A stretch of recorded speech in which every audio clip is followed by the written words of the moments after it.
కల్వకుంట్ల కవిత గారు మళ్ళీ ఒక వివాదాస్పదమైన కామెంట్స్ చేసినారు. సో ఆంధ్రుల బిర్యానీ తింటామా? కేసీఆర్ గతంలో చెప్పిన ఆంధ్రుల బిర్యానీ గురించి. సో ఈ లిక్కర్ రానికి 10 సంవత్సరాలు అధికారంలో ఉండి ప్రభుత్వంలో ఉండి తెలంగాణకి ఏం చేసిర్రు అని చెప్పుకోలేక ఇంకా తెలంగాణ సెంటిమెంట్ రెచ్చగొట్టి ఆంధ్ర తెలంగాణ మధ్య ప్రజల మధ్య చిచ్చు పెట్టి ఇంకా అధికారం అనుభవించాలని చెప్పి తాపత్రయపడతా ఉన్నారు. తెలంగాణ వచ్చేసి దాదాపుగా 11 సంవత్సరాలు దాటిపోయింది. తెలంగాణ సెంటిమెంట్ ఆల్రెడీ మర్చిపోయినారు. ఆంధ్ర ప్రజలు ప్రశాంతంగా బతుకుతున్నారు. తెలంగాణ ప్రజలు ప్రశాంతంగా బతుకుతున్నారు. తెలంగాణ ఆంధ్ర ప్రజలు అన్నదమ్ములా కలిసిమెలిసి బతుకుతా ఉన్నారు.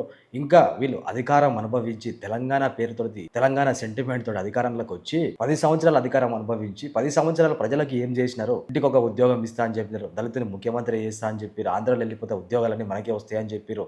సో ఎన్నో హామీలు ఇచ్చారు. అవి చెప్పకుండా తెలంగాణకు 10 సంవత్సరాలలో కేసీఆర్ ప్రభుత్వం, బీఆర్ఎస్ ప్రభుత్వం, టీఆర్ఎస్ ప్రభుత్వం ఏం చేసిందని చెప్పుకోకుండా తెలంగాణ జాగృతి పేరుతో కొత్త డ్రామాకు తెరలేపింది. ఇంకా తెలంగాణ ఆంధ్ర ప్రజల మధ్యలో చిచ్చు పెట్టారు. ఒక సైడ్ ఏమో హరీష్ రావు పనకచెర్ల ప్రాజెక్టు మీద వివాదాలు పెట్టడానికి సిద్ధంగా ఉంటాడు. తెలంగాణ సెంటిమెంట్ రెచ్చగొట్టి మళ్ళీ అధికారంలోకి రావాలని విశ్వ ప్రయత్నాలు చేస్తూ ఉన్నారు.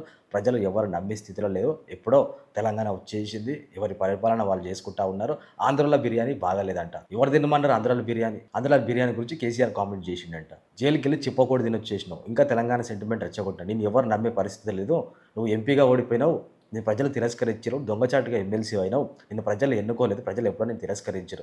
ఇంకా ఆంధ్ర తెలంగాణ ప్రజల మధ్య చిచ్చు పెట్టాలని ప్రయత్నిస్తే కవిత గారు ఈసారి డిపాజిట్లు కూడా రావు. ఉన్న 4 సీట్లు కూడా పోతాయి. గుర్తుపెట్టుకోవాలి. ఇంకెన్ని రోజులు తెలంగాణ సెంటిమెంట్? ఇంకెన్ని రోజులు తెలంగాణ సెంటిమెంట్?